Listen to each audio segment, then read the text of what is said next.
Have you ever wondered what could be inside of Kaufmo's funeral box? At the end of episode 2, we saw the characters gather and hold the funeral for Kaufmo, and Ragatha told Pomni how they always have a funeral service to remember the people who abstract, and Kinger said that this is the least they can do to honor their memory. And we could see them standing next to a yellow box that had Kaufmo's picture on top of it, but we never actually got to see what was inside of this box. And it could be that Kaufmo's body's inside of there, because obviously we know that Kaufmo had abstracted and he turned into a monster, but we don't know exactly how abstraction works yet. In Kaufmo's case, he got obsessed with the exit door as we've seen it in his room all over the walls, because he had paintings which talked about the exit door and even himself abstracting in the future. However, as how he actually abstracted, we can't be for sure. What really happened? How long did it take? We don't know. And so it is possible that once the characters reach their breaking point, something comes out of their bodies, which is what transforms into this huge abstraction with eyes all over its body. And that would mean that the abstracted character's body stays behind, and their now abstracted data, or I guess their personality which was downloaded into the game, would then become the abstraction and run around causing havoc, because now they're crazy. And it could make sense, and maybe this is why the characters hold funerals, so that they can get the body somewhere else outside of the circus and not leave it behind in the characters' rooms. But if this is true,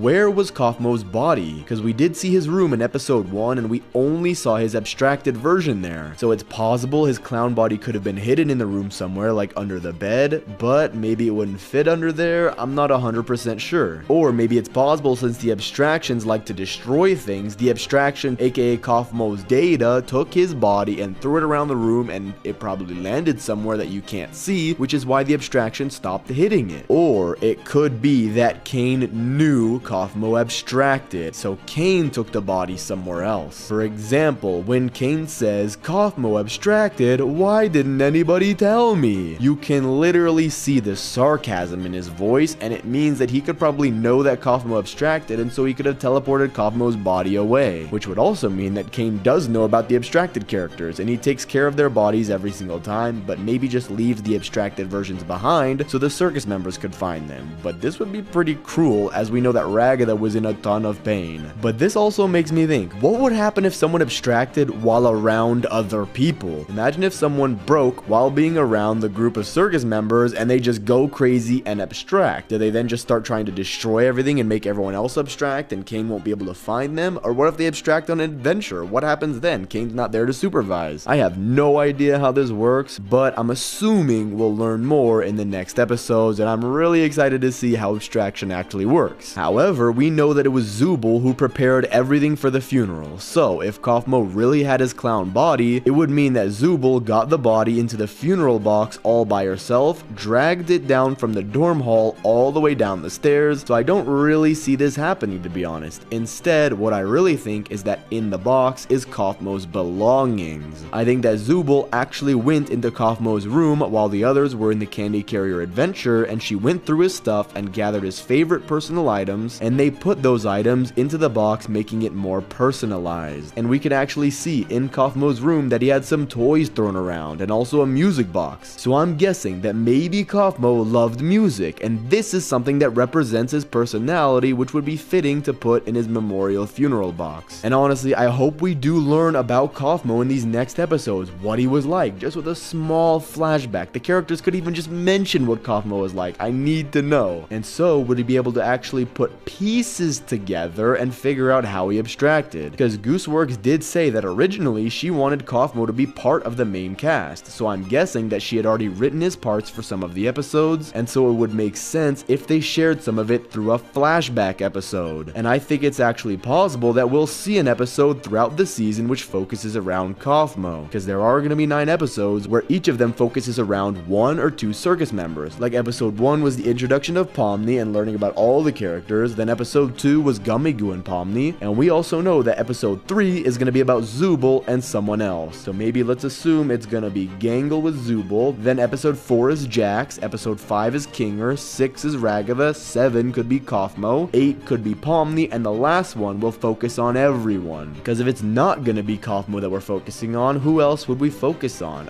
Maybe Kane, maybe Bubble. Okay, for real though, I don't think we're going to have a Bubble episode, and if we do, I'm actually gonna be shocked, and maybe they'll make it good. But I do think we'll learn a little bit about Kaufmo, because it was a very crucial moment in the show. We know from Ragatha that she wasn't really laughing at Kaufmo's jokes, so maybe they weren't really on good terms, and actually it seems to be the same with Gangle from what she said. I hope he's not still mad at me for not laughing at his jokes. But still, they cared about Kaufmo and held him a funeral, which shows that how much relationships can mean in the circus. And I feel like this theme will be explored more throughout the episodes, especially with how we saw Pomni being similar to Kaufmo in episode 1, where she was kind of already obsessed with the exit and wanting to get out of the game, which sent her into an existential crisis, which was further showed in episode 2 with Gummy Goo and Pomni's dream about abstracting, which may be showing us how people abstract because no one cares about them, or that's how they think it is, when in reality people do care about them, it's just their circumstances don't make them feel that way. So maybe this shows that Pomni realized at the end of the episode what Kaufmo couldn't, and maybe this is why he abstracted and Pomni now has a relationship with all of the circus members, except for maybe Jax. Jax seems to be a loner and he just wants violence, but hopefully he'll change in a future episode. And so what I think happened is that Kaufmo was going through a similar process to what Pomni was going through, and his abstraction was caused by his own thoughts about being meaningless, and not because the circus members didn't care about him, but because he thought they didn't. And we know from one of the paintings in his room that he knows what the exit door looks like, or maybe he wanted that to be the exit door, but I'm assuming he's seen an exit door in the same way that Pomni went through her exit door. And so what could have happened is maybe Kane stopped him from escaping, and then Kaufmo went berserk. He went nuts. He went crazy over the exit door and pushed everyone else away and went back to his room to just focus on the exit and try and solve it, which is then what led him to abstract. And just like Pomni, Kaufmo could have also been in disbelief that he can't ever leave the circus, and maybe after this Kaufmo decided that he wasn't going to go on the adventures and just wanted to be alone, and during his alone time he made the drawings, wrote down all the stuff about the exit door, and because he was separated from everyone else he lost it and abstracted. And here's the thing, we don't know how new Kaufmo was to the circus. We know Zubul was the most recent, except for obviously Pomni, and that Kinger has been there the longest. So what if Kaufmo joined maybe a month before Pomni did and abstracted super quickly, which would then make more sense because Kinger's been there forever and he's just never abstracted. I'm assuming he's been there for at least a decade based on what Jack said about them all being there for years. And now Kaufmo's abstraction, and maybe his body technically, is in the cellar with the other abstractions, and we couldn't actually see how many of them were down there, but I guess this is where Kane sends every abstracted monster where they can't cause any trouble for the circus members. And so maybe the characters that we saw in the dorm hall with the X's crossed out, that's how many people are down there in the cellar. And this would mean that all of the now non-existent circus members have already had their funerals, and so there's a funeral box for each of them somewhere. Maybe outside of the grounds where they'll bury it in the ground, where the characters can go out and visit them sort of as if they were graves. But the grounds for now, we don't know what's really happening out there. We haven't really been shown it except for maybe what Kane showed us for a split second. And I thought we would see in episode 2 the digital carnival at least, but this wasn't the case. However, I think we will see more about both the digital carnival and digital lake in future episodes, so we'll see if the characters' boxes are actually out there, or maybe they're stored somewhere else or put back in their rooms. But what I think is the most likely option is that they put Kaufmo's belongings in the box and put it back in his room and right up to the door so that no one will be able to enter his room anymore, and they'll leave it to rest. But let me know down in the comments what you think is inside of Kaufmo's funeral box. Thanks for watching, subscribe, and click on this video here.